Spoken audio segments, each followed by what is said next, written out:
Welcome along to Obviously Fight Talk, episode 33. Proudly brought to you by MMAmix.com. They're obviously good because they're with Obviously Fight Talk for all your MMA needs. Check them out. As well as always, we're in the Whiskey Fair. We're not today, but we'd like to thank them. We're coming at you with a little bit of a home edition here. I'm via Skype and the lads are sitting nice and comfortable. I was just on duty at Clan Wars 25 yesterday, so we're recording here on an early Monday morning edition. But as always, thanks to the MMA Mix gang and the Whiskey Fair gang. I'm joined, as always, by my two partners in crime, Mr. #Win Decision, Mr. Robert Palin. How's it going, man? And Mr. Crazy Carl Doran. What's the crack, lads? And I'm Noel. So what's the crack, lads? Use of all the information. So tell the people what today's rundown is. So our rundown, obviously, as we start with every show, the obviously Fight Talk Quickfire news. Then we move on to UFC on Fox 21, the recap. What's next for main card winners? Obviously, we have that discussion every time. The weekly list, and this week, will we give it away already?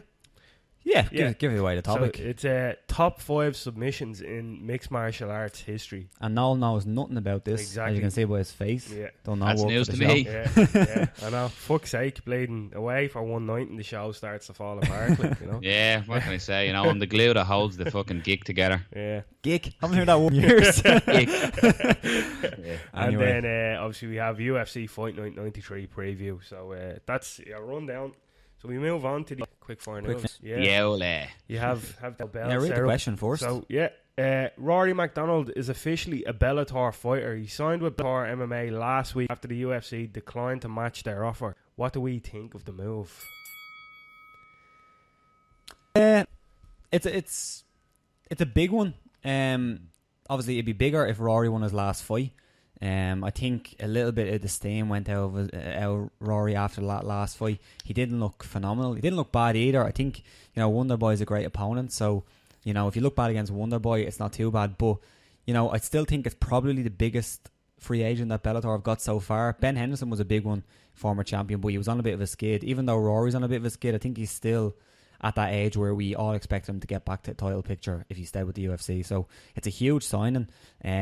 Not sure who will fight yet. There's some decent fighters like Paul Daly. Venom Page. Venom Page is a great one. I'm not sure how quick they'll push Venom to Rory, but 2-3 fights down the line, I'd love to see that. Yeah, but it's a great signing for Bellator. Yeah, very, very good signing. Absolutely huge signing for Bellator. Like Rory McDonald, although he lost his last fight, he is clearly one of the top 5 in his weight class. He was big, like he made his name in the UFC, and he's had a few little parting shots claiming that the UFC are boring and stuff like that. Yeah. So that's the typical, it's when you walk out of a job and go, fuck you anyway, they never liked it. Yeah. But it's a huge signing for Bellator, and again, I'd say this could be something that could open up the market for other fighters, because potentially, he's mentioned Venom Page there. I don't think Venom Page wants to fight Rory McDonald yet. I think it'd be too soon for him to take that fight. Yeah, and they're also going to ruin, good promotional aspect of Michael Venom Page. Like, there's no need to rush him into that fight with Imagine Rory. He won, though. Yeah, no, obviously, huge if he win. won, but that's a huge risk. If you look at the caliber of fighter that Rory's been fighting, I think just right now it's probably not the time to make that fight, but it's still... Like the prospect, it's a huge of money fight down. Yeah, like for Bellator, it's a huge money fight. The prospect of that fight is very exciting, so I'd look forward to seeing that. And as for Rory going over, like, to be honest, I don't really blame him. Like, we've seen it. We've said, you bastard. That was the buzzer. Shut the fuck up. Yeah. On to the next one. Benson Henderson has earned a lightweight title fight against Michael Chandler. On Friday, the former UFC champ beat Patricio Freire in the main event of Bellator 160. The Brazilian appeared to be winning the fight until he turned away from Henderson and called off the fight in the second round due to an apparent leg injury. What do we think of the matchup between Henderson and Chandler? For me, just to dive in straight away, I think it's the first time anybody who's looked absolutely horrendous in 2 fights is going to get themselves a title fight. It makes sense why Bellator signed Henderson. He hasn't looked good. He doesn't look like the Benson Henderson that was the UFC champion, and he hasn't looked that way for a long time, in my opinion. Now, he's still a dangerous top fighter, but he just doesn't look like he was getting beat. I thought he was getting well beat. I think it was a broken foot that stopped the bout. But again, he's had 2 performances in Bellator, and he hasn't looked good in any of them rounds. He's basically fought, 6 rounds in Bellator, has he? 5, 6 rounds. He's lost every round. So, Chandler's going to take it, and I think it's going to be, unless Benson Henderson turns it around some way, I think it's going to be a handy night for Michael Chandler. Yeah, Benson going up against Chandler, I wouldn't have thought that I'd ever doubt Benson Henderson going into Bellator.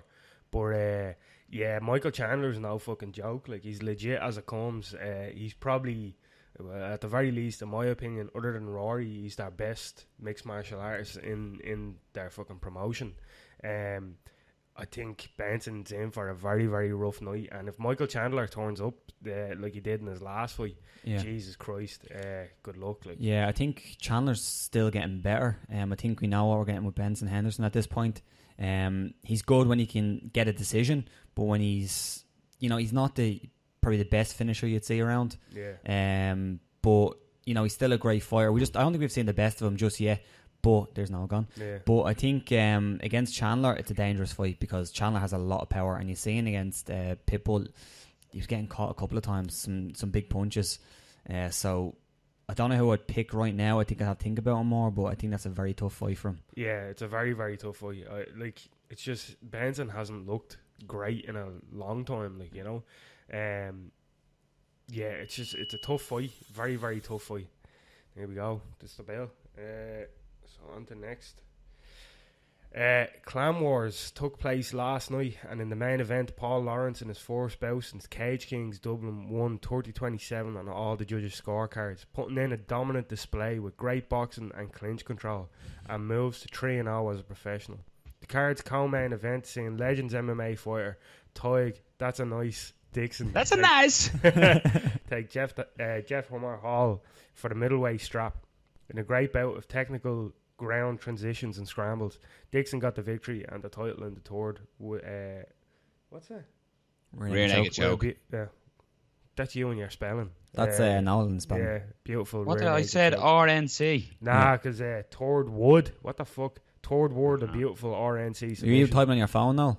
Third round. It's 3RD. It's them stubby dick fingers. No, it's 3RD. Anyway. Yeah. Shorthand. What are fights as well? Like, you've been talking about Paul Lawrence forever, so that was obviously a huge win for him. What Paul are Lawrence fights? looked, it was a very dangerous fight for Paul Lawrence against Michael Reid out of Next Gen, but Paul just great control with strikes and the clinch. Reid landed some nice head kicks, and Paul shook it off gangster, like fucking smacking his chin, saying like, that's it. But big win for Paul Lawrence, a year out. Like his last fight, as you mentioned there, was in Cage Kings against Alex Mizuki, so that was just over a year ago. Now I know Michael Reid hadn't stepped into the MMA arena in a while as well. But yeah, big win in the main event then. And Tyke Dixon out of Legends MMA. As much as I was commenting on that, I love Jeff Hall as well. He's one of the biggest personalities in MMA here as well in Ireland. Like, Jeff is well known, but I trained with Tyke and I'm friends with Tyke. Like, so it was quite weird commentating, especially they were right in front of me at one stage in the cage. Right in front of the commentary booth, and I'm there as I'm saying. I could see Jeff looking at me, and I'm going, "Look, listen, he is in a dominant position, Jeff. You know what I mean? I have to call it as I see it." Yeah. But yeah, it was a great fight and a great victory for Tyke Dixon. Tyke's one of the guys that he's been doing it a long time, and it's almost like, when you've earned your way, and eventually everything falls right, and then that's what happened for Tyke last night. Some great fights right through the card, though. I was impressed. Fight of the night potentially for me. I know everyone will have favorites, but fight of the night for me, I would probably have to go with James Patterson against Ryan Murphy. Murphy earned the judges' call at the end, but an absolute barn burner of a fight. Murphy took the first round with solid display, kicks, and just he looked so composed. But then Patterson came out in the second round. Murphy had a much bigger reach on Patterson, but Patterson just came in closing the distance with a leaping right hook, lead hook to land, and it was landing all the time. And he won round two, in my opinion, again, and it went to the third round. It was just an absolute barn burner. Big shout out as well to Alex Badui, who out of Kokoro, who got a big win as well. Marty the Jackal Kelly earns a big victory over the very dangerous, you might remember him, lads, with that flying knee knockout a couple of Clan Wars ago over JR Campus. And then in the other title bout of the evening, the rubber match between Octawan Olenjacek. He retained his title against Adrian Elbert with a second round armbar, and that was like I said, that was a rubber match. Yeah. But yeah, Clan Wars last night is what Clan Wars is. It was pure excitement, great atmosphere, brilliantly run show, and it was great for a great show for Irish MMA. It's probably the biggest show in Ireland, if not with Battlezone. Yeah. And definitely in the UK as well. Phenomenal night of fights, and I'm sure all the fights will be put up on YouTube over the coming days and weeks. But it was a great night. We gave Clan Wars an extra minute there. Special treatment for Clan Wars. Yeah. So we'll move on there to the next one. You have the rundown there, Carl. Yeah. So now that's the end of the quick fire. It's the end of the quick fire news. End of the quick fire news. So we're on to UFC on Fox 21 recap. This isn't a recap for me. This is a being told. I haven't seen it. Yeah. Oh, you haven't? Did you not see any of the results or anything? I've seen results. Like I know the results, but I haven't had any. You haven't had the chance to watch. I haven't had anything. Yeah, so I know the results, but it'll be interesting for the breakdown. I've seen finishes and stuff like that. Yeah, well, we're not going to go too in depth on it because it wasn't a hugely. It was a good card, but it wasn't a hugely anticipated card, I suppose. We'll go on to some other stuff, but we'll talk about the main card at least because the picks Carl went 3-1. Yeah. Me and Noah went 2-2, and Daniel Movaheady, he's back to his old ways. Yeah, Helen must have been away. I was waiting for that. She must be away. He went 0-4. So we'll start from the main card. Just for anyone listening, that's not the way I went 5-0 last week. That's none right and all wrong. Yeah, exactly. Yeah. Daniel Movaheady, ladies and gentlemen. So the first line of the main card was Joe Lauzon versus Jim Miller. This was a close fight. There's a lot of people. I know there was a thread up on Reddit I was reading the other day, yesterday, and it was showing the media scores, and I think it was like 17 media scored it for Joe Lauzon, 0 scored it for Miller, something like that. Wow. Now for me it was a close fight. Yeah. Although when I was watching it, I was just enjoying it. I wasn't scoring it as like I wasn't really judging it. But I think the story of that fight was that Jim Miller was landing the best shots, I think. Yeah. Especially with his hand. He was landing some good shots to the body. He was landing some decent elbows, some standing in elbows. But Lauzon was pushing forward for the whole fight. Yeah. So it kind of depends on what you're scoring. Lauzon also got a couple of takedowns. Lauzon, I sort of followed it. I went on a Twitter feed following it because I got into bed because I was up early for Clan Wars. But I got into bed and I was on Twitter scrolling through. I was trying to find an illegal stream, let's be honest. I couldn't, so I just followed it on Twitter. And Lauzon had a couple of submission attempts as well in there, did he? He was close to an armbar, am I right in saying? Yeah, he went for a heel hook in the first. He dropped down for a heel hook. End of the third round, last few seconds, he tried to lock up an armbar. Yeah, an armbar. None of them were. I think the closest one was probably the armbar in the last round, but he didn't have much time to work, so I wouldn't really score too highly. No. It was more of a like 10 seconds left, just go for something. I thought it was a very close fight. I think, you know, if it went either way, it wouldn't have been a problem to me. But I also think that it was a fight where you could give any guy all rounds. Do you know what I mean? Yeah. One of those kind of weird close fights. It just depends on what you're scoring on. But it was a great fight. Would I be right in saying it's a real... Either the judges are scoring the strikes, the effectiveness of the strikes, as opposed to the dominance on the ground? Was it they're maybe saying that Jim Miller was landing more hurtful blows and they were more scoring than the dominance of the ground game? That's exactly what I said when I was watching the fights. I said it to Robert like that. The story of the fight was Joe Lauzon's pressure, and then Jim Miller's pretty much, you know, boxing and rather striking off the back foot. Like Jim Miller's striking looked absolutely phenomenal. He threw some really heavy shots, like, and at a couple of points he actually wobbled Joe Lauzon. So I think that scored very, very highly in the judges' scorecards. Again, I'm very similar to Robert. I didn't score it as I was watching it. I was just enjoying the fight. I'd have to really go back and watch it again. But clearly, if 17 members of like different media publications are scoring it for Lauzon, that tells you that it is a very disputable fight. Yeah, because that doesn't happen very often. Yeah, but it's a weird one because when I was reading up about it, even people talking on like message boards and forums and all, they weren't saying it was a robbery. They were saying, I thought Lauzon won the fight. So it's not like it wasn't like a terrible decision. It was just a close fight, and most people just thought it went to Lauzon. But was there a fight earlier on in the card as well that apparently was a terrible decision? I didn't get to see all the prelims because I was in work, so I don't know. But I did hear it was a terrible decision. Yeah. But again, I think what a lot of people are calling for, like the one thing I seen on Twitter like about it was, can these guys just fight at least once a year? Because like it's amazing. So I'm sure if, you know, Jim Miller won the first fight, he's now won the second fight, but a lot of people think Lozon won it. So normally you don't do a rubber match when it's 2-0, but when it's so close like that, I don't see there being any reason why a rubber match couldn't come about. And, you know, they're building a New York card, and I certainly think that would make a great addition to the New York card as well. Yeah, I'd watch it. 100%. Up next, from my memory, was it Paige Van Zandt? Yeah, Paige Van Zandt versus Beck Rawlings. This was, you know, the end of the fight doesn't actually really reflect the whole of the fight. Paige Van Zandt basically won by TKO knockout via a jumping roundhouse kick. A Paulo Di Canio volley. Yeah, exactly. It was an absolute cracker of a kick. She just caught Beck as she was coming in. She went low with the inside leg kick, and while she was in midair, brought around the big left kick and just caught her upside the head and just beat it. She caught actually a lovely seatbelt hold on the ground to pin her arm, and then just start landing strikes, and the referee stepped in. It was actually a really, really nice knockout. But over the course of the whole fight, like, it was, the first round was very competitive. I actually scored the first round to Beck. It was a very competitive fight. But it was scrappy as to be expected. Yeah. But not in the way we expected. Not in the way that we expected. Definitely Paige's game has evolved, especially in the striking.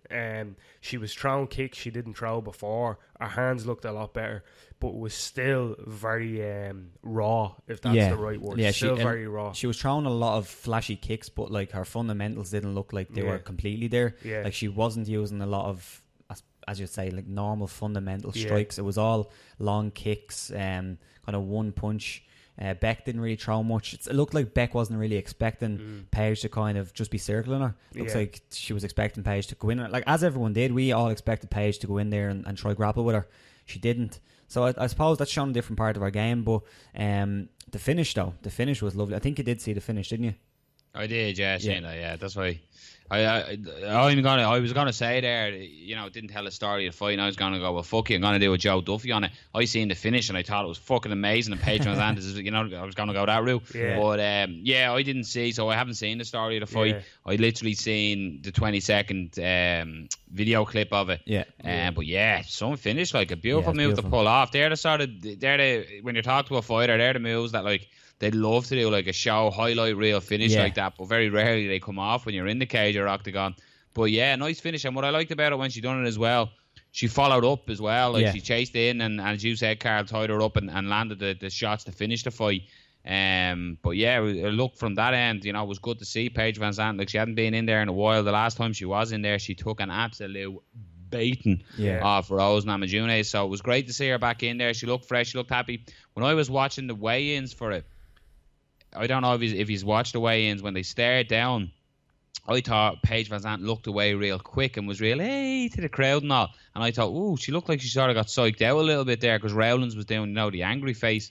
But that's, I said, I won't mention that now. That'll be hindsight, but it just goes to show, like, read into fucking none of that. Yeah, fuck that shit. Yeah, like, the one thing that I'll say about the fight is, and I said it to Robert last night, is Paige Van Zandt, she has, like, you know, all the potential in the world because she's so young. Clearly she has a great work ethic and she wants to make a real go of this.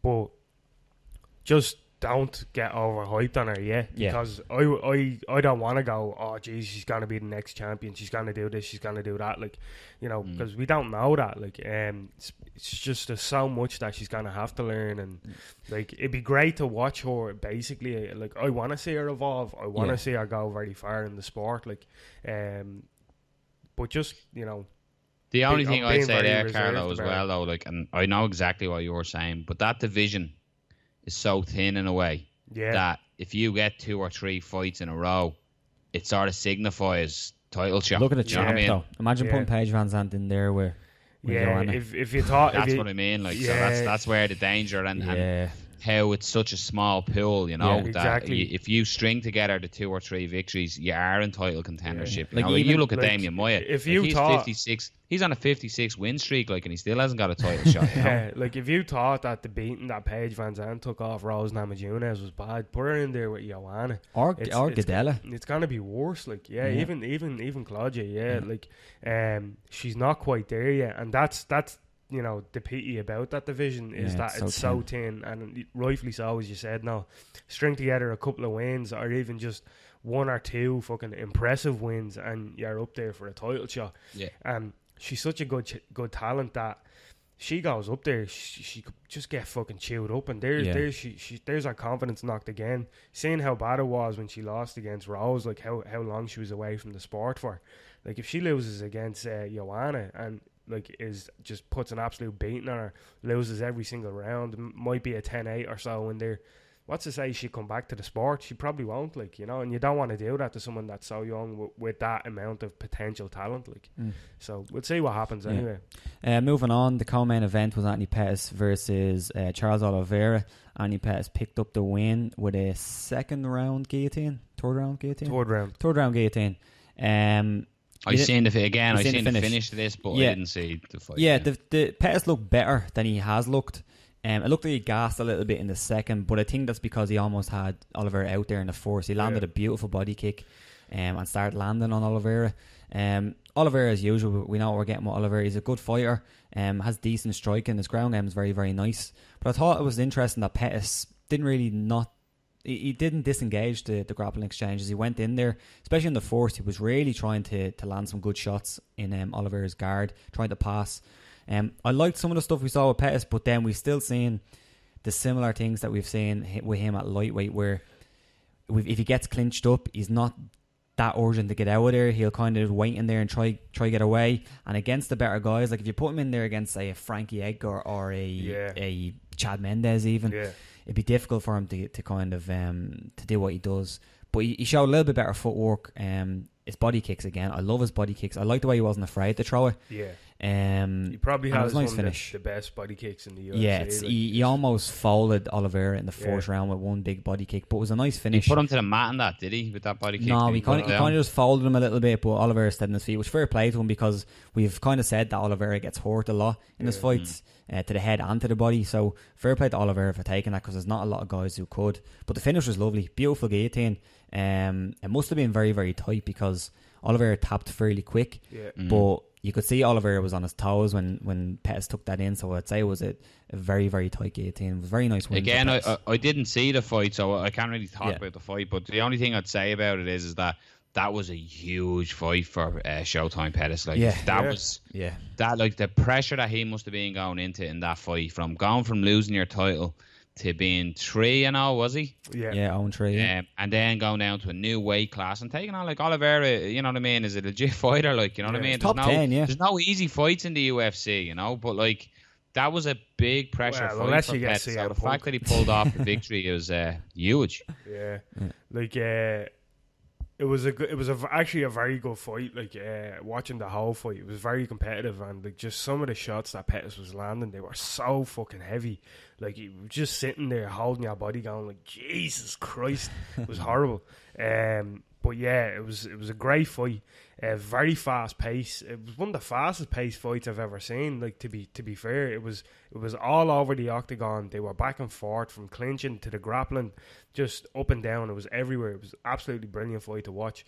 So like keeping that in mind, like Pettis did gas in the second round. Like you're slowing down. But then you look at the pace that they were pushing, and like normally fighters wouldn't push that pace like that. It was like you'll see it yourself now, and I think you'll agree with me when you see it. It was a really fast pace. Yeah, you wonder as well how the weight cut affected Pettis. It was his first fight at 45.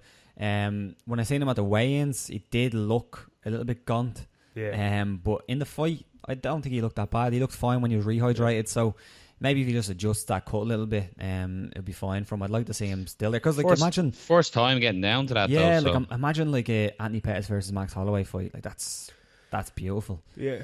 And then obviously Max Holloway if Conor goes back down and Anthony Pettis, if Pettis can pick up a few wins, that's a great fight. Yeah, well, as well. John Kavanagh tweeted that. That'd be an interesting fight or something. John Kavanagh tweeted. So Good win. Oliveira looked decent in the loss, but I still have some reservations about Oliveira. I know a lot of people are high on him, but I don't know. But good fighter, and it was a good fight. Yeah. It was a very good fight. We all went Pettis on that one, didn't we? Except for Dan, of course. Yeah, so it was a decent fight anyway. Then on to the main event. We had Carlos Condit versus Damian Maia in the main event. All the lads picked Carlos Condit. And I feel bad for now because Condit is his favourite fighter and Maia is my favourite fighter. It was just one of them fights. I went with Maia. Obviously, we were going to pick our favourites, so, I don't want to be, a bad winner, but ha! Shove her up your arse. Never fucking liked you anyway in Northside. But the fight itself does not much. Yeah. Does not much. I said myself that last week. I said a 5th round submission. That tells you. So I was way off even with that. Like, I just get submission. Yeah, he did get the submission, but he got it in the 4th round. Yeah. I believe it was like 40 seconds or something. Something like that. Was it 40 seconds? I don't know. No, it was. I think it was about nearly 2. It was nearly 2 minutes. Was it? Yeah, it was like 2 minutes. Yeah. But pretty much, like, there was a small exchange up against the cage. Maia avoided every single one of them and just took a leg, brought him down. Bladen Condit tried to roll to his side, tried to turtle a bit. Maia was hanging in the, I suppose you'd call it, somewhat between half guard and somewhere between trying to get full mount. They adjusted the position. Quarter guard. They adjusted the position, and in the adjustment, Maia actually took Carlos Condit's leg and pinned it to the mat, and that allowed Maia to pass to mount. So when Carlos Condit's leg hit the mat, Maia had his hand on his leg and just dragged his own leg through, basically getting into the full mount position. Before he could even throw a strike, Condit was basically turning over, and that was was the end of it. There was a couple of similarities between this and the previous fight, the co-main event. If you watch the co-main event, you've seen that Anthony Pettis actually allowed Oliveira to take his back a couple of times because Anthony was able to turn into him into full guard. Yeah. But you see the difference between an Oliveira and a Damian Maia. Yeah. Condit gave up his back and Maia took the hook straight away, and that was the end of the story. Damian Maia is just a nightmare. Yeah. He's an absolute nightmare. Like, Damian Maia, he's the only fighter in mixed martial arts, especially in the UFC right now, that will genuinely say, do not let him take your back. No. Like, you don't want your back getting taken, but against a lot of people, it's survivable. Yeah, against Damian Maia, not a chance. Like, did you see the interesting stat as well that was put up? I think it was Damian Maia in his last 4 fights, is it? Yeah. 14 strikes, is it? 13 strikes. 13. I gave him one extra. Yeah. 13 strikes in 4 fights. That is incredible. Yeah, like that's now, and this is what I love about Damian Maia, because he's coming in from that jiu-jitsu background and he's adapted that to mixed martial arts. Because he comes from traditional gi background, like, and then he's obviously after making that switch to no gi jiu-jitsu for the purposes of mixed martial arts. Like, and the way he implements his game, it's the way mixed martial art. It's the way jiu-jitsu was meant to be implemented. It's self-defense. It's self-defense without taking too much damage and to pretty much be able to destroy your opponent. Yeah, I think you have to give him credit as well, because you think, he's a jiu-jitsu black belt, an amazing high-level jiu-jitsu black belt. But if you look at some other black belts that move over to MMA, some of them just don't do it. They just don't have the style. He's adapted a style, as you said, for MMA. It's perfect. Again, his game isn't perfect. Carlos Condit said in the post-press conference after that, he's missed Carl, you perfectly too. He's there, broke it down how he transitioned to the back and got the choke. But Condit turned around and said he actually caught him with a shot when they were on the mat. Yeah. And it completely fuzzed Condit. He said he was hurt and he was rocked. So he lost his bearings for a moment. And when he figured out where his bearings were, he was getting choked. Maia transitioned and moved to his back and was starting to sink in the choke. So he said, I wasn't expecting that. He said, I was expecting his transitions and his movement, he says, but I wasn't expecting him to land a shot that would hurt me on the ground. Yeah. So, it dominated. Carl, you're dead right. Like, we're picking our favourites there. But my concern was, I remember before the Robbie Lawler fight with Carlos Condit, he was talking about, he's been there so many times close to the belt, and he's starting to talk about, has time passed on it maybe, and is it time to give the fighting game, give it up and let the younger up and coming guys come through.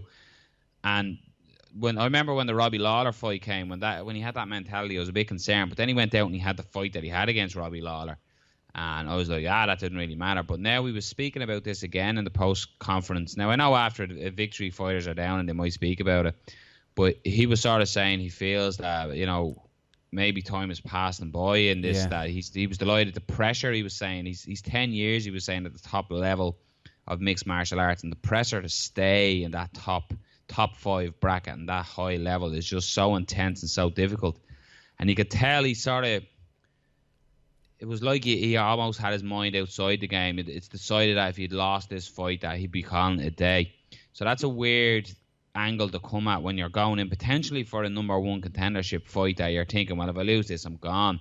But my question with this one, lads, is for you, is that as much as you can say that could be the wrong mindset to come in, that also shows high intelligence of knowing where you are in the fight game. And we see way too many fighters hang on too long, and try and stay at a level and end up shipping some punishment. And in their later years, be it in boxing, be it in Muay Thai, be it in MMA, like we can all think of fighters without naming names. Like we can all think of fighters who's had that 1 or 5 too many fights and just can't step away from the sport. So for me, does that show intelligence from Carlos Condit that he realizes, maybe it is time to knock it on the head? If he's not fully invested in it, you have to, at this level, you have to be fully invested to be to fight at that level. So for me, if Condit is thinking that way, I'd love to see Carlos Condit fight on, because I just love watching him fight.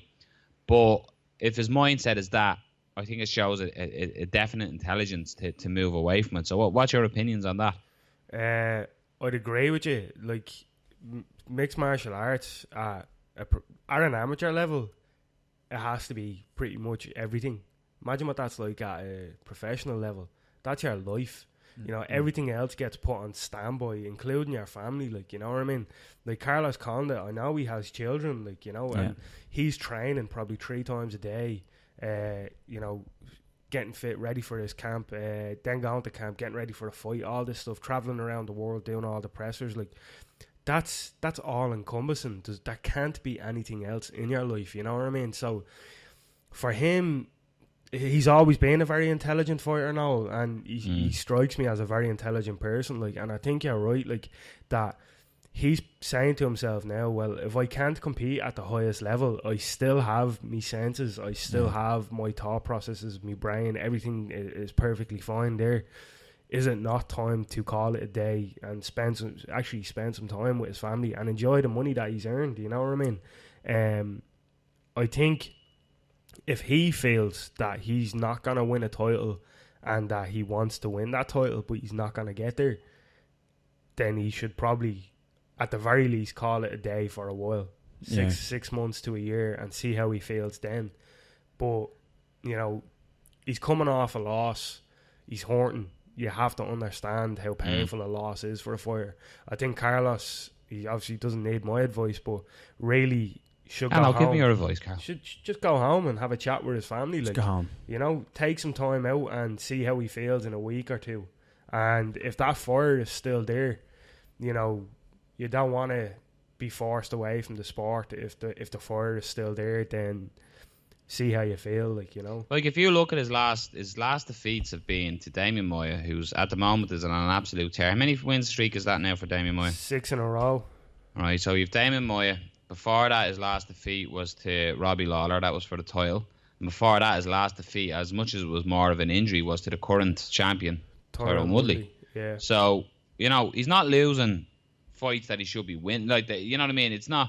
I still think if they were to redo any of them fights, Carlos Condit could win them fights on another night, on another given night. He wasn't. Now, with Damian Maia, he was just completely dominated with grappling. Yeah. But again, if they were to fight again, and a redo, that could stay on their feet and it could be a different fight. I agree. Yeah. I agree. The Robbie Lawler fight, he fucking won. And then the Tyrone Woodley one, he got injured. He jarred, I think it was his knee, wasn't he? He blew his knee out. Yeah. So again, they're 3 fights. So they're his 3 most current losses. And at no time would you say, apart from the Maia fight, on Saturday night, you could say he was dominated. He was dominated on the ground, but he wasn't beat up, like, you know what I mean? It wasn't that's a good sign that he wasn't beat up. Jace, he needs to hang the gloves up, you know. So I think it's an interesting one, though. From a greedy, selfish perspective, I'd love to see Carlos Condit fight again. I'd love to see him fight Nick Diaz again. Yeah, you did mention that'd be amazing. You did mention that he was talking about retirement before this fight, and he did say after his last fight against Robbie, he said this might be it. I probably won't come back unless it's for a title shot or whatever. And he came back to fight Damian Maia. So for me, I was thinking two things. Like, first one is that he got the fire back and he was like, okay, I just want to come back. I want to fight whoever. Because he did say, if it's not a super fight or if it's not a title fight, I'm not coming back. I'm not interested. So he came back to fight Damian Maia, which is, you know, as much as we love Damian Maia, he's not a huge name, really. Like, the casuals don't really know him that well, so it's not a huge super fight. So it was either one of two things for me. You got the fire back. But that was a number one contendership fight, though, Rob. Well, I think. You think, but it wasn't. I think Damian Maia's going to get a shot ahead at Wonderboy Thompson. I don't.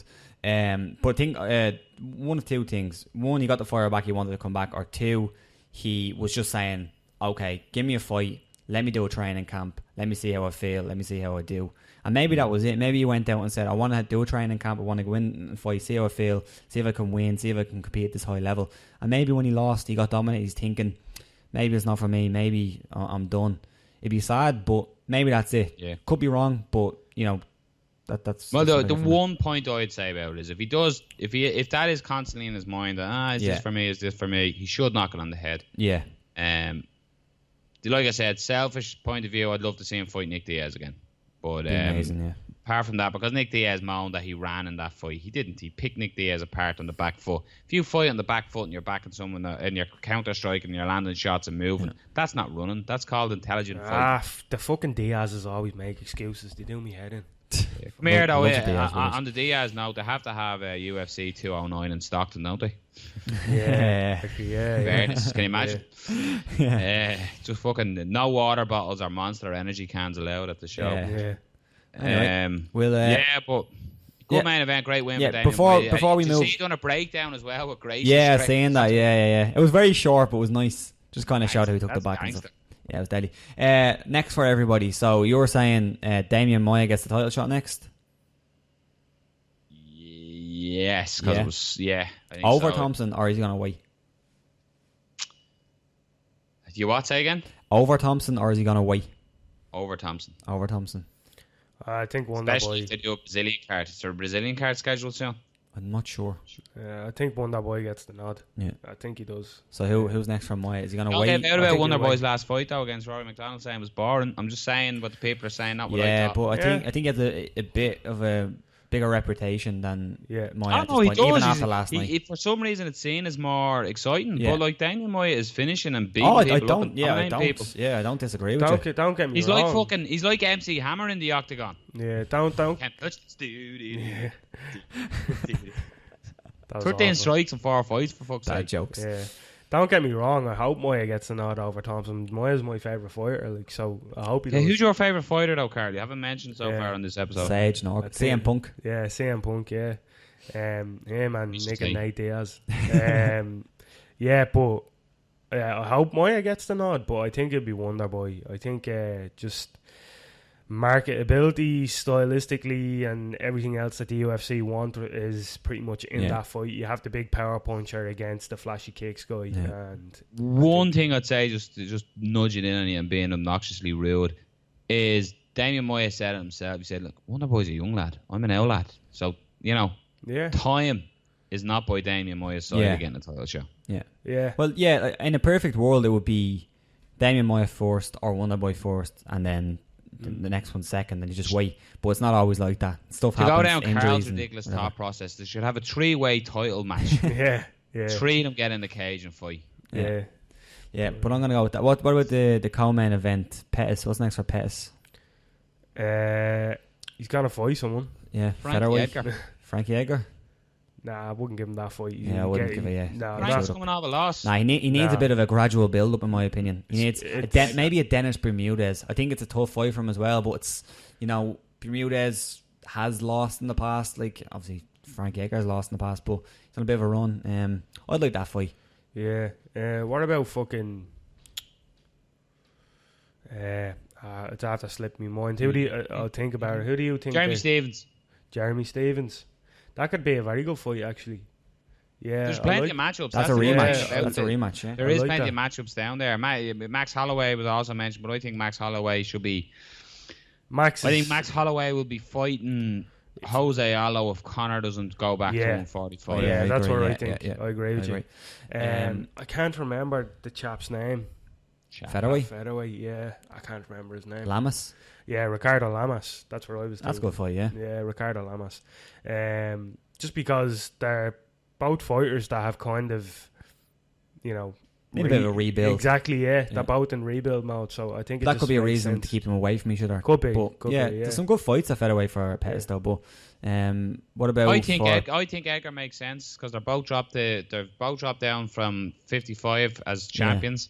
Former champions at 55, they're now fighting at 45. I think it makes sense. Yeah, it does make sense. For me, if I was a matchmaker, I'd want to give Pettis a bit more of a, not a winner. You're such a fucking romantic, Palin. Do you know that? Not romantic, realist. You're a romantic. Build him fucking up. Let his heart get strong again. No, fuck him back in there against another top guy. When you fight at that level, like you're talking about a former champion. Like there's no former easy champion fights who with was a champion or a 0-3 former in his champion. last. They can't lose a fight and give you a fucking an easy fight. So I honestly not think an easy fight. The Edgar fight. Are you saying Dennis Bermudez is an easy fight? No, I'm not saying it's an easy fight, but I'm just saying Edgar has come off the loss to Aldo, and it'd be a good scalp for Edgar. You don't like giving losses and wins. That's Pettis, so it's Dennis Bermudez. The winner of that comes out looking great, you know. That Dennis Bermudez fight, that's an awful fight for Pettis. It could be, yeah. That's RDA all over again. Fight for him. That's awful. Awful. Bermudez is just take him down and just like. I think Edgar would as well, but anyway, PVZ. Oh yeah, PVZ. Paige Van Zandt. I'd say the rematch against Rose. That's what I want. I want that. That's where I'm picking the rematch. Rose is coming off a loss. Fight too soon. You're such a romantic now. Yeah. Build them up. Fucking. Rose is coming off a loss. Paige is coming off a win after coming back from a long layoff. I think it makes sense. Sense. It's such a shallow division. What about Carla Esparza? Maybe, yeah, maybe Carla Esparza. Yeah, I'll go for Carla Esparza. Like former champion, very good fighter, but has problems on the feet. Yeah. You know, you could see some good grappling there. Yeah, I like that fight. Yeah. Carla Esparza, do that one. No. Did I not just say no? Oh, who'd you say? Oh, I thought I did. Sorry. Yeah, again, it's the small pool, isn't it? So like, Claudia is a bad fight for her too, but there's only so many. So it's either going to be Rose, Claudia, or Esparza, really, isn't it? Yeah, maybe like someone like I don't know. It's just a short. There's a small few. division. See, there's a few Eastern European fighters in there as well. But I wouldn't. Carolina, who just beat Rose, but that's a tough fight for her as well. So yeah. Anyway, that's a winner against a winner, and the UFC like to do that as well. True. So that's a possibility. Yeah. And what about for Jim Miller? Jim trilogy. Oh. Yeah, the trilogy. Yeah, that's lightweight, isn't it? Yeah. It's tough. There's so many guys there, and Miller. You know, he's on a run again, but he's not really close to a title, so it's kind of pick someone out of a hat, isn't it? Yeah. Mm-hmm. Probably, I don't know now. Jesus, I'd have to think about that one. That's a long one. That'll be a great fight. Trilogy, yeah, but that'll be a great fight. I'd love to see the guy that fought Tony Ferguson, Lando Venata. Oh yeah, that would be a good fight. Yeah, even though it's a loss and a win, but like that style could be interesting. Could be very I'd interesting. like to see that. Yeah, that's actually a good one. Or even him against Lozon, because they're both coming off losses. That'd be a great fight. Yeah. That's good matchmaking there, actually. Yeah, sign me up. Yeah, I'd watch that. I'd watch that shit all day. Fucking Sean Shelby there and fucking Robert Palin skin. Look at him. Yeah. It's a fucking skin changer. At lightweight, I can't. Yeah, there's so many guys there. It could be anybody. We'll move on anyway. The weekly list is up next, I believe. It is, yeah. So it's top 5 submissions in MMA history. Now, the criteria for this one was how amazing the submission was, how beautiful, technical, all that kind of jazz. Then also the significance of it. Was it in a title fight? Was it, are we still talking about it? Was it significant? And then the third one was the opponent. Was it, if you're submitting some fucking, as Luke Thomas would say, donk, doesn't really count because, So we'll start from 5. So Number 5 in the top. Now, I don't know any of these. So you can I'll let dispute this. Yeah, you can dispute this. Apart. Yeah. So number 5 is Kazushi Sakuraba versus Renzo Gracie, Pride 10, via Kimura. Explain the submission. So, beautiful. If anybody's ever really watched Sakuraba fight, if you haven't, then you need to, because he's one of the fucking best fighters in Pride back in the day. He's fantastic. But the submission pretty much was the Kimura hold. You have or double wrist lock. Yeah, double wrist lock as fucking what's his face would call it. Josh Barnett. Yeah, Josh Barnett. Yeah, but pretty much the submission was the Kimura. He was over the shoulder, where had her in pretty fucking tight, and Renzo refused to tap. So Sakuraba just fucking broke his arm. Yeah, in two. he also caught the submission. Renzo had his back. Yeah, and he grabbed the arm from back position, spun it around, took him down, and then broke his arm. And the significance as well from is that obviously Renzo is a Gracie, and Sakuraba was beating all the Gracies at the time, so he's known as the Gracie killer. Yeah, it was just a huge significant submission. Everyone's still talking about it. So yeah, that's 5 now. What do you think of that one? Yeah, well, I want to see the list to see what you've left out or what you've put in. But that's a good start. That one, yeah? Yeah, good one. Number 4, Fabricio Verdum versus Fedor Emelianenko, Strikeforce, this triangle choke. At the time, Verdum wasn't given a chance. Fedor, this is when he was the last emperor. He was in Strikeforce, and just people thought he was unbeatable. He was the best of the best. Sorry, question here, but my time frame might be a little off. Was this before or after Dan Henderson beat Fedor? Before. This is what started the skid. Okay. Yeah, as far as I couldn't remember their time. My time scale was off there. So go ahead. Yeah, sorry. Yeah, this is what started it, and it was very early in the 4th round. Fedor come out, as Fedor does, throwing fucking bombs, and Fabricio Verdum, as we all know, he's not afraid to pull guard. It more so looked like they fell, and there was a weird exchange, and pretty much Fabricio just kept on throwing up for arm bars and triangle chokes, and eventually he landed it. And you could see it, like, it was shockwaves around. Oh man, it was absolutely shocking. And you see Fedor tap, and it's literally that single tap. Like, he didn't do a multiple tap out on the mat. You could see how painful Brazilian it was for him. Yeah, the Brazilian tap. You see how painful it was for him to tap after going undefeated for so long, and then to lose like that. And that's the fight that opened everybody's eyes to how dangerous Fabricio Verdum is off his back. And just like, people make the argument of Fabricio Verdum being the number 1 pound for pound fighter off of one of these wins, and that's against Fedor. Yeah, and it started Fedor's decline as well. Fedor slowly went down. I wonder what our friend thought of it. What? I wonder what our friend thought of it. That's gone on. What's happening, Fedor? Oh, Fedor! Yeah. Oh, Fedor! I was like, what the fuck? Maldanada. Yeah, Maldanada. Yeah, then not up! I'm the last emperor!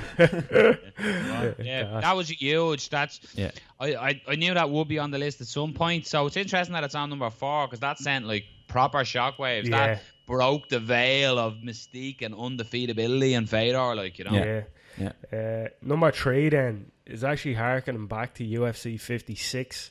Matt Hughes versus Frank Trigg, rear naked choke. Yeah, this is no smiling. Yeah, it's fucking amazing, absolutely amazing. Yeah, Frank Trigg. You explained this. Yeah, Frank Trigg had Matt Hughes' back. He was going for a rear naked choke. It looked like it was deep, and Hughes managed to spin out of it. It did, and Hughes managed to shrimp out of it.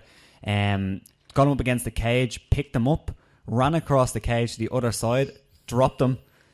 Took us back, and then submitted him with a rear naked choke. I think Dana White always says it's his favourite fight ever. That was early as well, wasn't it? This fight featured in our notable mentions as top rematches. Yeah, but that was early, as in, like, that was early in the fight. That was the 4th round, wasn't it? 4th round. Yeah, absolutely crazy. Yeah, it was beautiful. This is one of them, iconic moment the way he picked him up, walked over to his corner and slammed. Yeah, it's a proper holy shit moment, like, you know what I mean? It is, and it just that puts in my mind the stamp onto why Matt Hughes is so highly regarded. You know what I mean? He was just one of those never say die fucking farming strength. He was such a fucking fantastic fighter. I love Matt Hughes. So yeah, that was just fantastic. Yeah. Absolutely fantastic submission. And also that was a big rivalry as well, and it was for the title, so it was big stakes. Beautiful, amazing submission. It's gorgeous. Number 2 is Anderson Silva versus Chael Sonnen, UFC 117 triangle choke. I'm going to stop you now, right? You're on number 2, and I haven't heard you say fucking Frank Mir once. Oh, so just hold your breath. Yeah. Jesus Christ, clench your fucking arsehole. Sweating here I am. Yeah, Silva versus Sonnen, the fourth one. Absolutely incredible. The shit talking coming up to this fight from Chael Sonnen was immense. Yeah. And then Chael comes in and does exactly what he said he was going to do.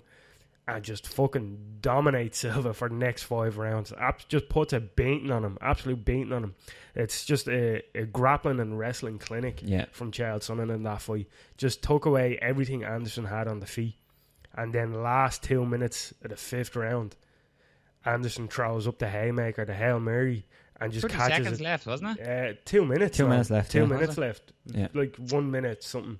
And he throws up the Hail Mary, the triangle choke. It was Somebody was setting up for 5 rounds. Yeah, you could see you it. could see him with the wrist control the whole time, and Chael just for some reason got complacent where it didn't shirk her off, and the triangle choke was in, and eventually Anderson made the adjustment because Chael sit back and basically went for the straight armbar, and Chael tapped. Yeah. And everybody was like, he's fucking done it again. Yeah, he's it's done it crazy. again. Yeah. Absolutely. Ruined my accumulator. I picked the whole card that night. Did I was dancing around because Chael Sonnen was a huge outsider. Yeah. He must have been. I was counting the money. Yeah. It was crazy. I'll never forget it. I was sitting in the house and like I was there with 2 people that never watched mixed martial arts before. That was Ian and a friend of ours, Naomi, and I'm screaming at the telly for 5 rounds because I wanted Chael to win. I love Chael Sonnen. I wanted him to win. I always like seeing the champion lose their belt because it opens up a division. It's great, especially for someone as dominant as Anderson, you know. And just absolutely screaming at the telly for 5 rounds, and they're looking at me going like, "What the fuck's going on?" Like he's just lying on top of him. Like what's going on? And then I'm like, no, you don't understand. And then fucking Anderson threw up the triangle. And even they seen how big that moment was. They were on their feet screaming at the telly like, Jesus Christ, hands on the head. There's 2 people that never watched mixed martial arts. It's one of those things where you remember where you are. I remember not watching it live because I was in work the next day. I was working in the Hogan Stand pub. And nobody really talked about MMA at the time in Ireland. Like, it wasn't huge. But when I went into work, I remember walking past a couple of people and they were like, "Did you see that fight last night? Did you see that? Oh my God, it was unbelievable." So I was like, "Oh shit, I didn't see it." Yeah. So when I went home and watched it, I was like, "Fucking hell." Yeah. That was initially our first pick. We put that straight away. We're like, "Yeah, that's number 1." But then we started watching loads of submissions, and then this one was the one we were like, "Yeah, remember this? This is unbelievable." Go number 1. Number 1, Frank Mir versus Antonio Rogerio Nogueira, UFC 140 Kimura. Yeah. Oh my God. Absolutely incredible. Even watching the replays last night, my dick was getting hard. I was ready to fuck something. Serious. Fucking ruin it.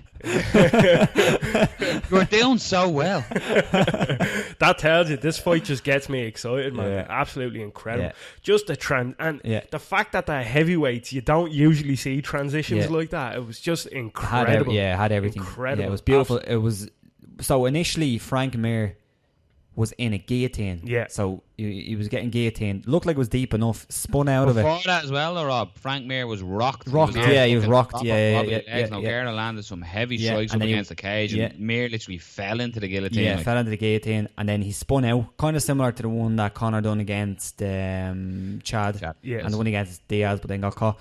Similar to that. And then Nogueira transitioned into a deep half pass, the one that or deep half sweep, the one that he always does. Mir was on it, caught his arm, went for the Kimura, and then Nogueira rolled him. Yeah. And then Mir rolled him. Yeah. And then went on top and then popped the shoulder out of place, and it was over. It was one of the most exciting submissions I've ever seen. I remember watching it live, and it was just one of the best submissions you're going to see. If you haven't seen it, to sum her up, go right now and watch it. It was horrifically glorious. Yeah, that's it was beautiful, but it was gruesome because of the finish. It got to the point where Mir had it was locked in, and you were going, right, Nogueira will tap, and then you're like, Nogueira's not going to. He's not going to tap. Mir knew. It was like that instant where he had it up, and he was like, right, and he went, you're not tapping, and it was like, he went, yeah, yeah, and you could see as well, like the way it was like it was pressure, and then and then just went. Yeah, it was. But I tell you what, Frank Mir, that man is terrifying if he catches it in a submission. Because look what he done to big Tim Sylvia. Exactly, that was close to being on the list as well. That's an honourable mention. Brock Lesnar, honourable mention. Like, Frank Mir is just one of them men. If he catches you and you don't tap on break, you could have a top 5 Frank Mir submissions. You could have a top 5 Nogueira submissions as well. And the significance of that as well is Nogueira and him. The only time it's happened, the Twister, that was nearly there. It was just the only reason we didn't put it is because it was against Leonard Garcia, who was not really the best grappler. Wasn't a huge high profile, so it was beautiful. It was similar to another honourable mention we have. Nick Diaz over Takanori Gomi, Go Plata, unbelievable. Also, another one, Nate Diaz over Conor McGregor. Nate Diaz over Conor McGregor, beautiful submission. What other honourable mentions do you have there as well now, before we give our other ones? Off top of the head. Thinking top of the head.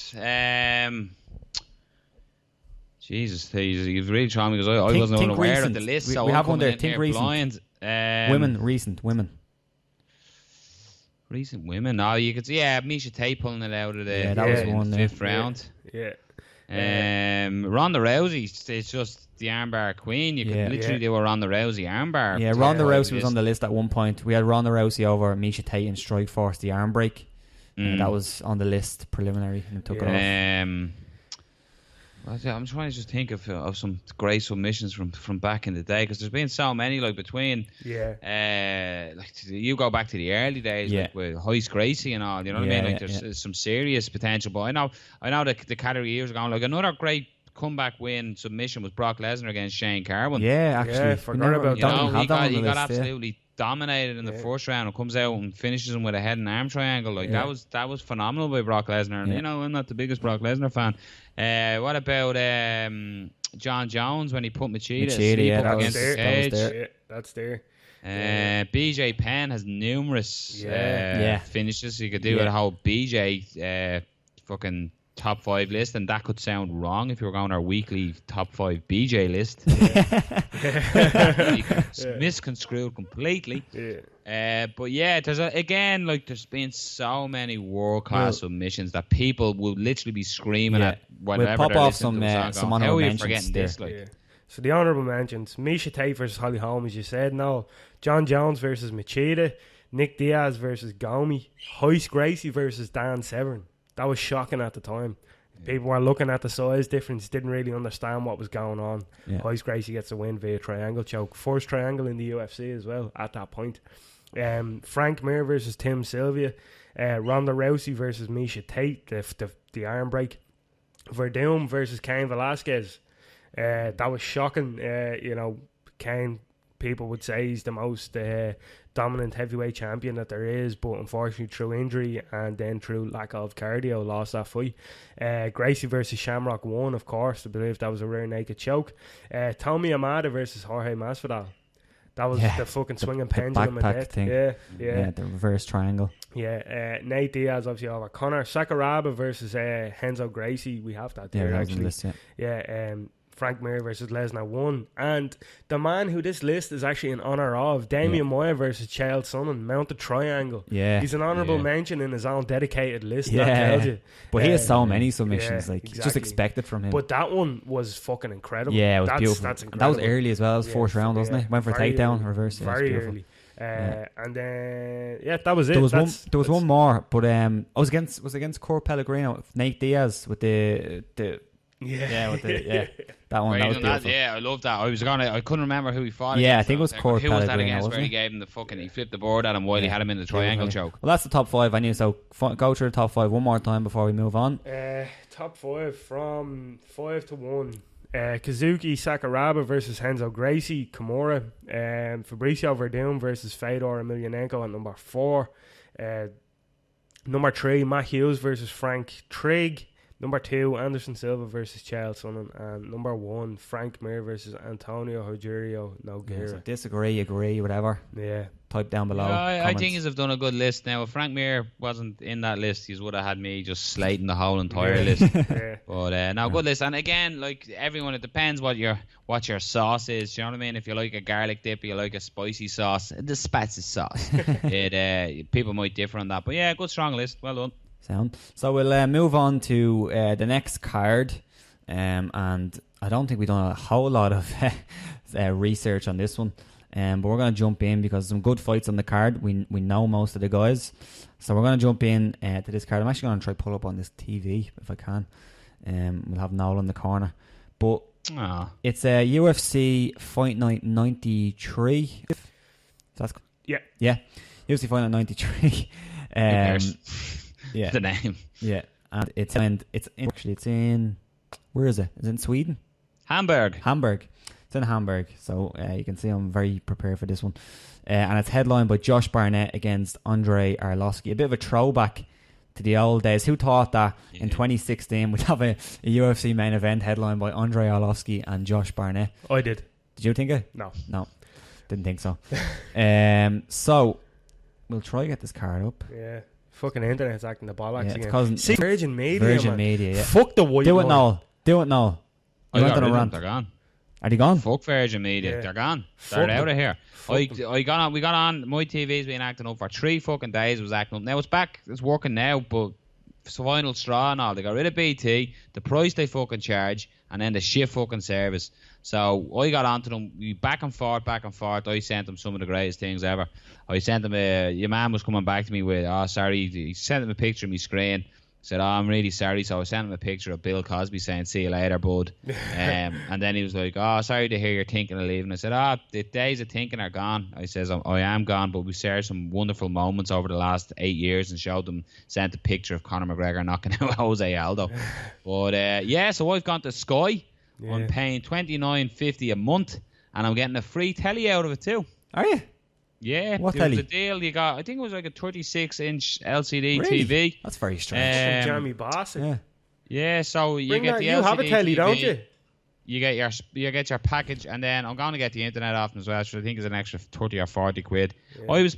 We were paying 155 a month to UPC Virgin. Fucking hell. Couldn't believe it. So now it's going to be all in, 70 quid in the free telly. So get onto sky.com and fuck Virgin Media. Yeah, fuck Richard Branson and his spaceship. That's the way I look at it. The white line. In fairness, like, we're on an MMA podcast, so you don't want to talk bad about whatever, but they got rid of BT Sports, and they're going to lose the majority of people because of that. Do you know what I mean? Like, let's be honest. The only reason why I have UPC is because they had fucking BT Sports and you could watch the UFC. So see you later, lads. Yeah, and also fuck BT Sports as well. Do you see the fucking the Fight Pass? You can't go back and watch the events on it anymore. Yeah, that's bollocks. Yeah, what's the point in even paying for it? Yeah, that UFC on Fox event wasn't available to watch through Fight Pass, which is very poor. Here you are now. Here's your little thing. We all are owners of Android dodgy boxes. I'm sure we are. Yeah. So get yourself onto iptvwizard.ie. There you go. You pay a 20 quid subscription, and you get every fucking channel you can think of. And it's perfect. We've been watching everything. And you don't have to watch it on BT. You can watch it on Fox. So perfect. I love that. I've been watching everything. Yeah, so fucking everything. So fuck the man and fuck Dana White. Well, no, it's legal. It's not illegal. It's a subscription fee app. I don't know how to get around it, so there's nothing wrong with it. So legal. fucking fuck it. Yeah. So yeah, there you go. There's all your information. Anyway, this was a paid for sponsorship by Sky, by the way. Yeah. If anyone wants to sponsor us, we talk brilliantly about other companies. Yeah. So we're going to move on, and we're going to start. We're just going to do the main card and then under the radar. So the first fight on the main card is Nick Hein. So it's in Germany, isn't it? So here's the German against Taeyong Bang. Carl, take it easy now. So who's up first? I'm gonna go with the German because Germans are good at killing people that look funny. No? Just wanted to squeeze that one out there. Jeremy, we're sorry. Go ahead, Carl, with your breakdown. That's my breakdown. I don't know any of them. That's my breakdown. I'm going with Flem. Hine. I'm going to go with Nick Hine as well. He's actually a decent prospect. I think he fought in Ireland, didn't he? Fought in Dublin. Last card maybe. Nick Hine, I'm not sure. Anyway, Bang is okay. Like, he's had a couple of fights in the UFC, a couple of split decisions, a few losses. Doesn't do anything great. He's not great anywhere. Nick Hine is a very, very good athlete. I'll give him that. I think he's going to be the much better athlete in this one. He's kind of stocky and powerful, kind of similar to like a Chad Mendes type, I'd say. Bit more well-rounded in my opinion. Has a decent amount of power, decent grappling for a European. So I'm going to go with Nick Hine to win. I'm going to say it's a decision. I'm going to say it's going to be fairly dominant. Hashtag decision. I'd be in the same shape as you there, Rob. Nick Hine, he's very similar to Chad Mendes. That sort of look about him. He's highly active, like he's constantly pushing for a takedown, and he's like you said, good wrestling for a European. I just think Bang is he's a real wishy-washy record. I know records are for DJs and all that, but I just think Nick Hine in his home country fighting in Hamburg, he's going to put on a display here. So I'm going to go with Nick Hine, but I'm also going to add that if Bang doesn't come out to bang to the beat of the drum, bang bang, he's just losing a trick. Just let me bang, bro. Just let me bang, bro. Up next, this is probably one of the toughest ones on the card to pick. Ilir Latifi versus Ryan Dart Bader. I know who I'm going with. I'm going with the Hurl, the sledgehammer, Ilir Latifi. I like Ilir. He seems like a really nice bloke. Seen him on the MMA Hour. No, you met him. Just because we know you were gonna say it, so always fucking boasting the cunt.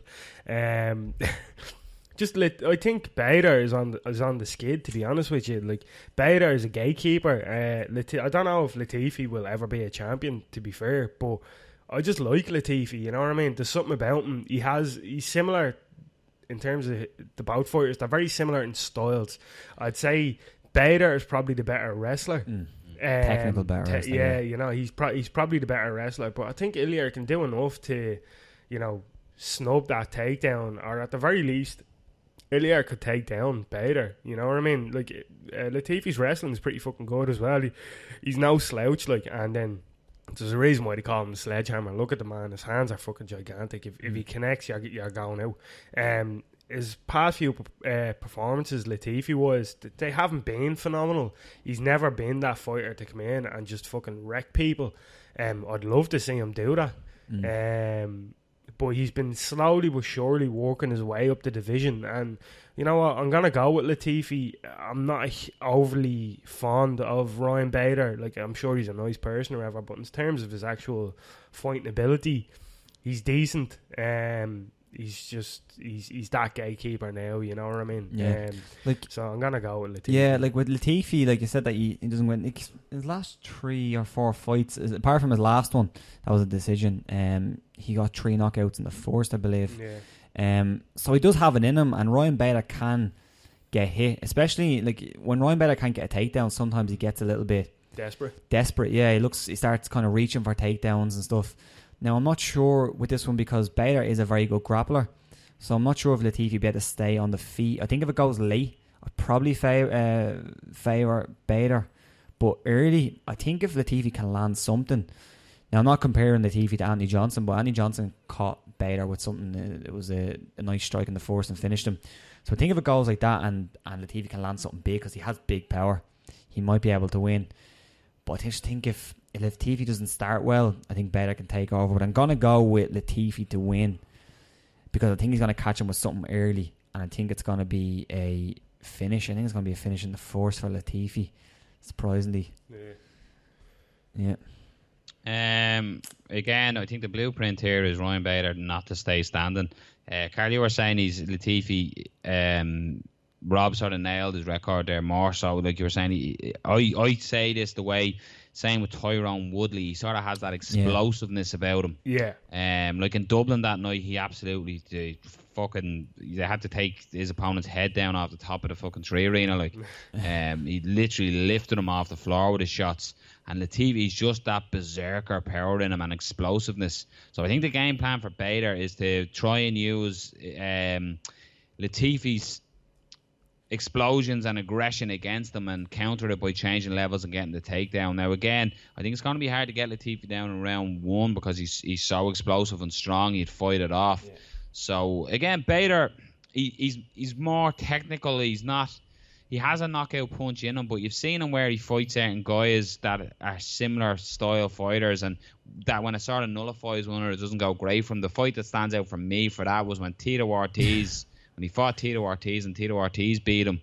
That was a real one, but he turned around after that. So he has shown of late, though, that he gets caught and gets hurt, and I just think if Latifi hits you, it's good night. So again, I'm going to go with an early stoppage, either be it a first round or second round stoppage for Latifi here as well.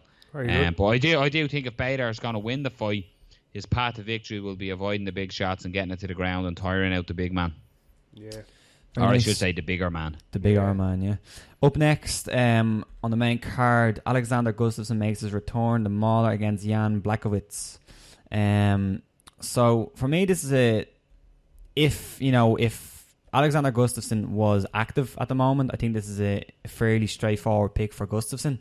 The problem is he's not that active and he's on a 2-fight losing streak. Now, there were 2 decent fights. His last fight was against... Yeah, his last fight was against Cormier, and a the very fight before competitive that fight. was the knockout against The knockout, Rumble. Yeah. But it was a very competitive fight against Cormier. He looked very, very good. Blachowicz, he's good against the lower level guys. He has a decent amount of power. He is well rounded.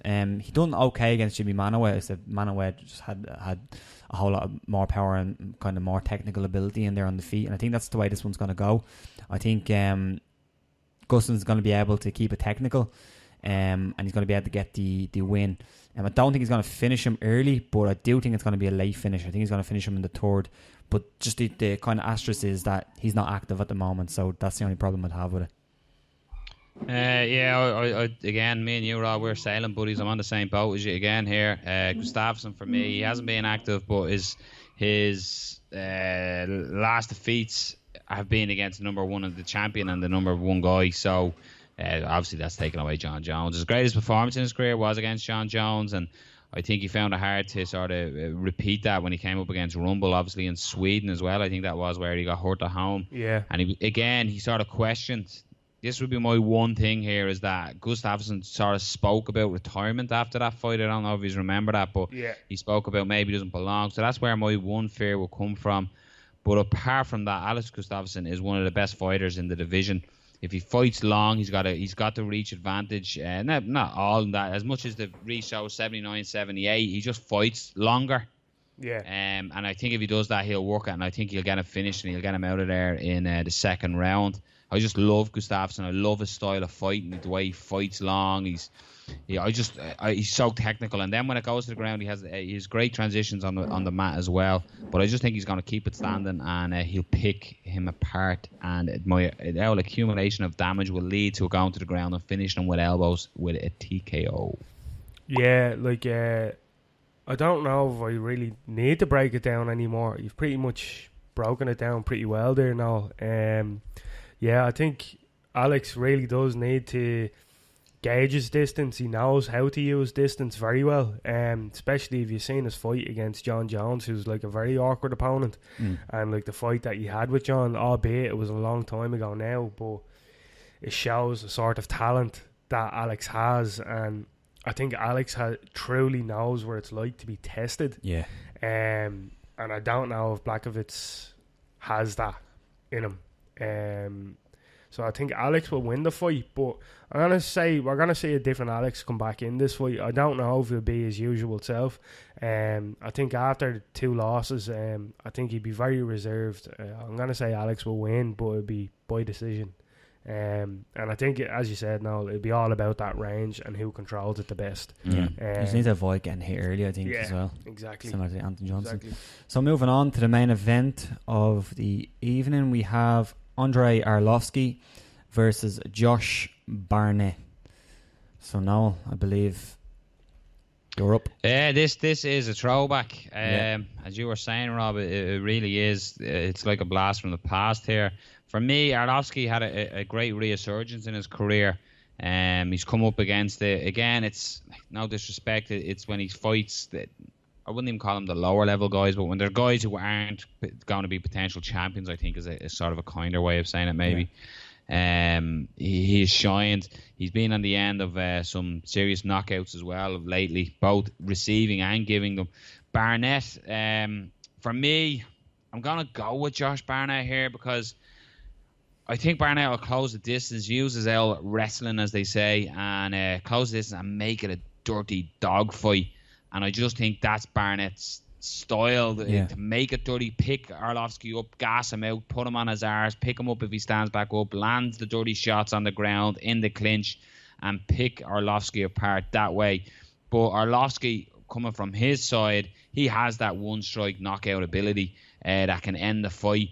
Barnett, one that sticks out for me is where Barnett, I suppose, to do the MMA match, lads, the Travis Brown is the equation. Yeah. And Travis Brown put Barnett out with them horrible elbows to the temple as Barnett was working for a takedown.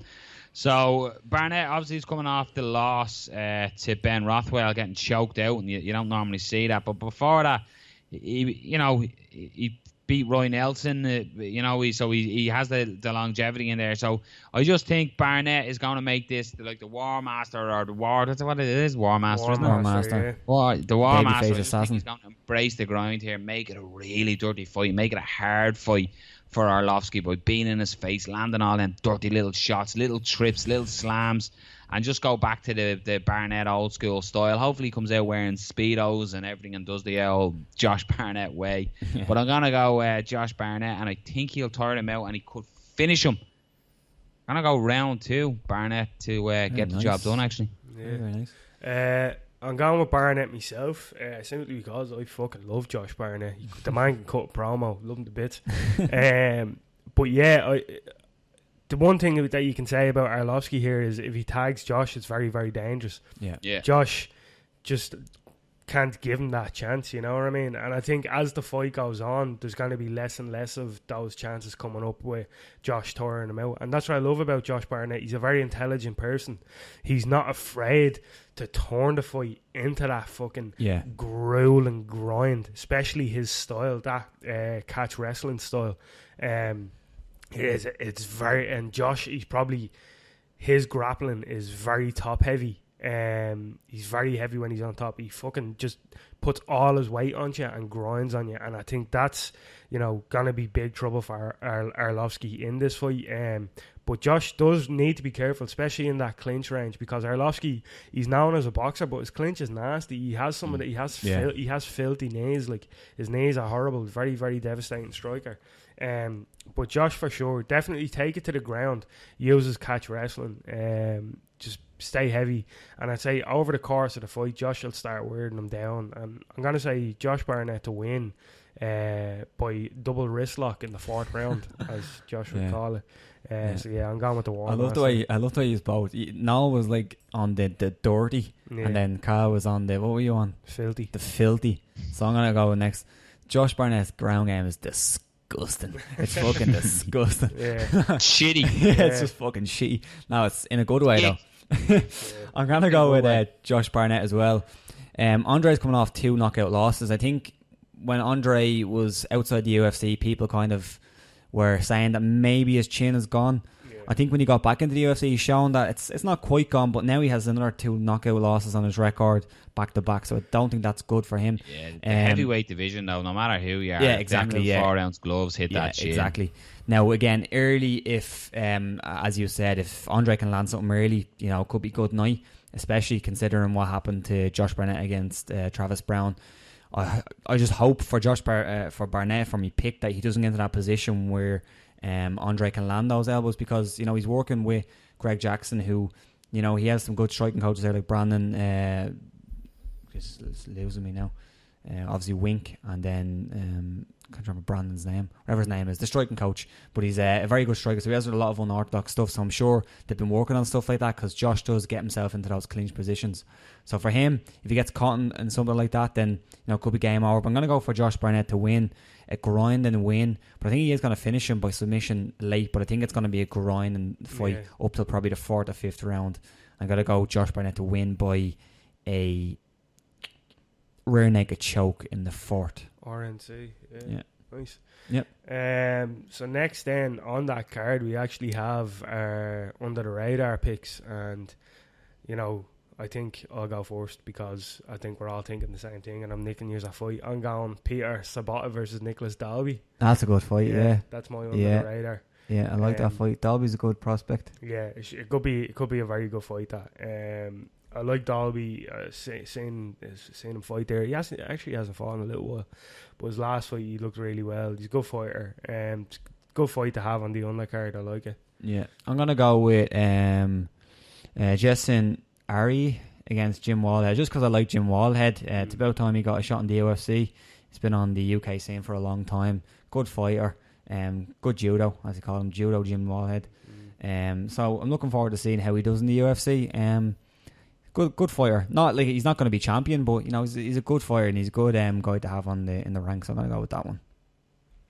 Nice. My under the radar. This is mad. We're all going different ones. This must be at first.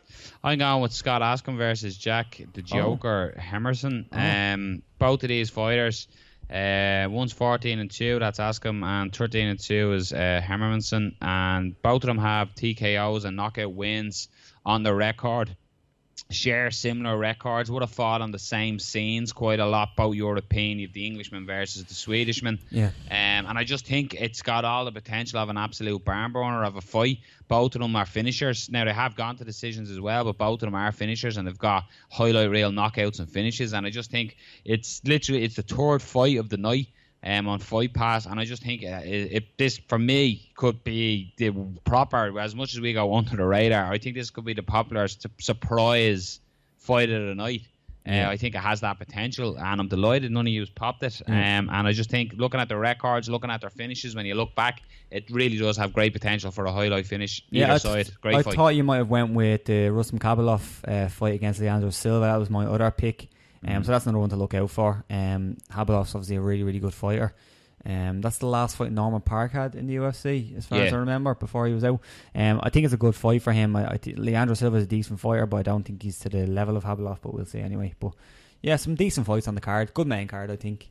And again, people always give out, say, they might know certain fighters or something when they come to Europe, but this is where you get to know the fighters. Do you know what I mean?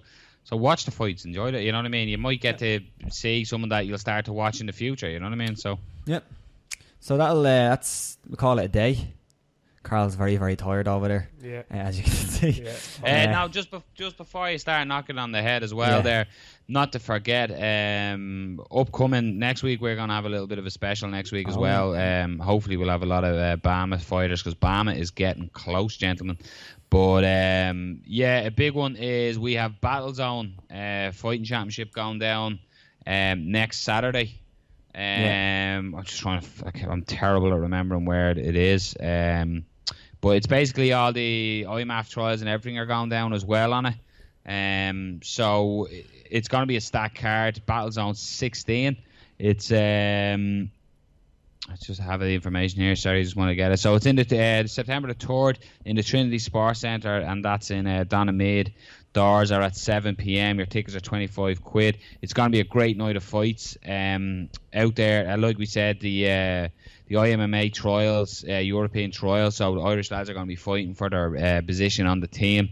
But a great card, and as always, if you've ever gone to Battlezone, it's always a great match card and great fights right through the card. So check it out. It's on your doorstep. Local MMA. See the stars of the future.